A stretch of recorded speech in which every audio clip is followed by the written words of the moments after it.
Iran పోర్టుల దిగ్బంధనం, ట్రంప్కు మిత్రులు shock.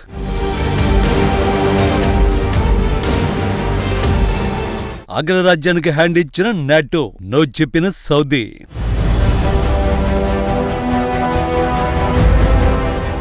Trump Hormuz machine దారుణంగా ఫెయిల్ అవుతోందా?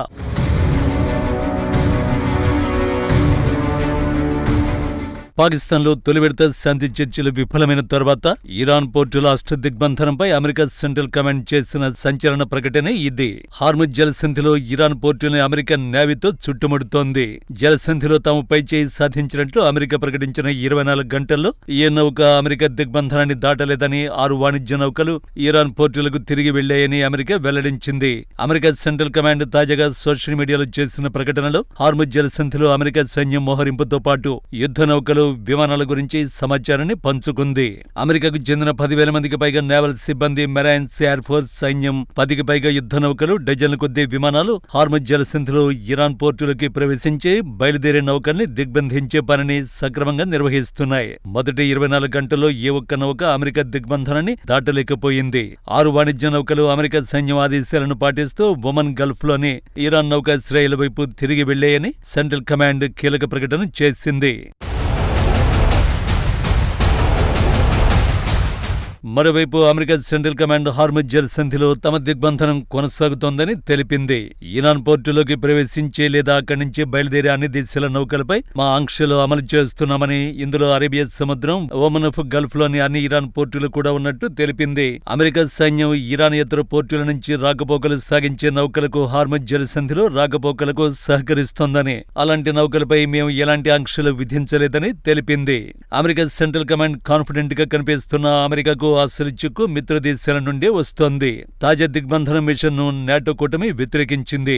బ్రిటన్, ఫ్రాన్స్, జర్మనీ తదితర దేశాలు అమెరికా చేపట్టిన దిగ్బంధ మిషన్ లో పాల్గొనడానికి స్పష్టంగా నిరాకరించాయి. యుద్ధం ముగిసిన తర్వాత మాత్రమే తాము జోక్యం చేసుకుంటామని ప్రకటించాయి. పశ్చిమ దేశాలు ముందు నుంచి ఇదే చెబుతున్నాయి కదా అంటారా?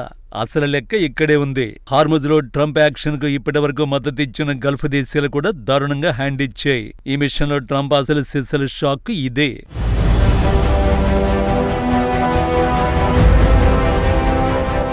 ఇరాన్తో యుద్ధం మొదలైన తర్వాత అమెరికాకు అన్ని విధాలుగా మద్దతుగా నిలిచింది గల్ఫ్ దేశాలే. ఒకప్పుడు ఇరాన్కు వ్యతిరేకంగా అమెరికాను సమర్థించిన సౌదీ అరేబియా తాజా దిగ్బంధనాన్ని వ్యతిరేకిస్తోంది. చర్చల ద్వారా సమస్య పరిష్కరించుకోవాలని ట్రంప్పై ఒత్తిడి తెస్తోంది. అమెరికా మిత్ర దేశాలు వెనక్కి తగ్గడానికి కొన్ని బలమైన కారణాలు ఉన్నాయి. ఒకవేళ ఇరాన్ ఓడరేవని అమెరికా అడ్డుకుంటే ఇరాన్ తన మద్దతుదారులైన హౌతీ రెబెల్స్ ద్వారా ఎర్ర సముద్రంలోని బాబ్ అల్ మండేబ్ జలసంధిని మూసేయించొచ్చు. దీనివల్ల సౌదీ అరేబియా ఆయిల్ ఎగుమతులు పూర్తిగా ఆగిపోయే ప్రమాదం ఉంది. ఈ యుద్ధం వల్ల ఇప్పటికే చమురు ధరలు బ్యారెల్కు $120 పైకి చేరే గల్ఫ్ దేశాల జీడీపీ భారీగా పడిపోయే అవకాశం ఉందని ఆర్థికవేత్తలు హెచ్చరిస్తున్నారు. గల్ఫ్ దేశాలకు అవసరమైన ఆహార పదార్థాలలో 80% ఈ హార్ముజ్ జలసంధి ద్వారానే వస్తాయి. దిగ్బంధం వల్ల అక్కడ నిత్యావసరాల ఎమర్జెన్సీ ఏర్పడింది. ఫ్రాన్స్ అధ్యక్షుడు మ్యాక్రాన్ వంటి వారు ట్రంప్ తీరును దురాక్రమణ చర్యగా భావిస్తున్నారు. అందుకే అమెరికాతో సంబంధం లేకుండా కేవలం రక్షణ కోసం విడిగా ఒక అంతర్జాతీయ కూటమిని ఏర్పాటు చేయాలని చూస్తున్నారు. కథ ఇక్కడితోనూ అయిపోలేదు. ఎందుకంటే ట్రంప్ తీరుపై డ్రాగన్ కంట్రీ చైనా సైతం కత్తులు దూస్తోంది.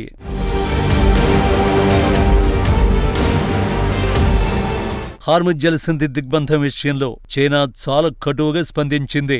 అమెరికా చర్యలను ప్రమాదకరమైన, బాధ్యతారహితమైనవిగా చైనా అభివర్ణించింది. చైనా విదేశాంగ అధికార ప్రతినిధి మాట్లాడుతూ ఇరాన్, అమెరికాల మధ్య ఇప్పటికే ఒక తాత్కాలిక కాల్పుల విరమణ ఒప్పందం అమలులో ఉందని గుర్తు చేశారు. ఆ ఒప్పందం ఉండగానే అమెరికా ఇలా టార్గెటెడ్ బ్లాక్హెడ్ చేయడం వల్ల ఉద్రిక్తతలు మరింతగా పెరుగుతాయని, ఇది అంతర్జాతీయ నౌకాయానానికి పెద్ద ముప్పు అని హెచ్చరించారు. చైనా మొదటి నుంచి ఇరాన్కు వ్యతిరేకంగా విధించే ఏకపక్ష ఆంక్షలని వ్యతిరేకిస్తోంది. సైనిక ప్రయోగం ద్వారా సమస్యలు పరిష్కారం కావని, దౌత్య మార్గాల్లోనే శాంతిని నెలకొల్పాలని చైనా డిమాండ్ చేస్తోంది. పాకిస్తాన్, తుర్కీ వంటి దేశాలతో కలిసి చైనా స్వయంగా మధ్యవర్తిత్వం వహించడానికి సిద్ధంగా ఉందని ప్రకటించింది.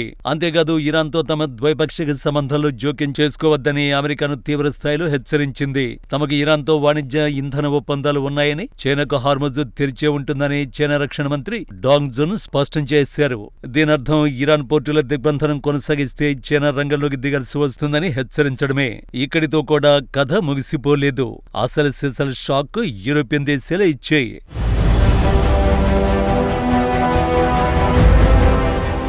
నాటో దేశాలు హ్యాండ్ ఇచ్చాయి. ఇప్పటి వరకు మద్దతుగా నిలిచిన గల్ఫ్ దేశాలు గగ్గోలు పెడుతున్నాయి. చైనా అయితే అమెరికాతో యుద్ధాన్ని కూడా వెనుకాడబోమనే సంకేతాలు ఇస్తోంది. ఇవన్నీ ట్రంప్ సైన్యాన్ని చిక్కుల్లో పడేసే పరిణామాలే.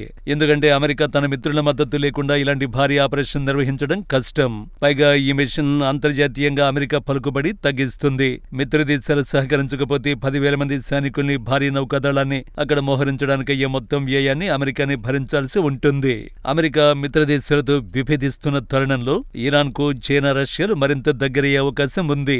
ఇది మధ్యప్రాచ్యంలో అమెరికా వ్యూహాత్మక పట్టును బలహీనపరుస్తుంది. పెట్రోల్ ధరలు పెరగడం వల్ల అమెరికాలో కూడా ద్రవ్యోల్బణం పెరిగి ట్రంప్ ప్రభుత్వంపై ప్రజల్లో అసంతృప్తి పెరుగుతుంది. ఇలా హార్ముజ్ అష్టదిగ్బంధనం ఆపరేషన్ ట్రంప్ అనుకున్నంత ఈజీగా అయితే జరగదు. మరి ఈ విషయంలో ట్రంప్ ముందున్న ఆప్షన్ ఏంటి? చాలా సైలెంట్ గా ఇరాన్తో చర్చల ద్వారా సమస్యకు పరిష్కారాన్ని వెతకటం. ఇదొక్కటే అతడి ముందున్న మార్గం కాదని మొండిగా ముందుకు వెళితే ఇరాన్ కొట్టే దెబ్బల్ని తట్టుకోవడం అమెరికా వల్ల కాకపోవచ్చు. ఎందుకంటే హార్ముజ్ లో తన ఆట ఎలా ఉంటుందో ఇప్పటికే ట్రైలర్ చూపించిందా దేశం.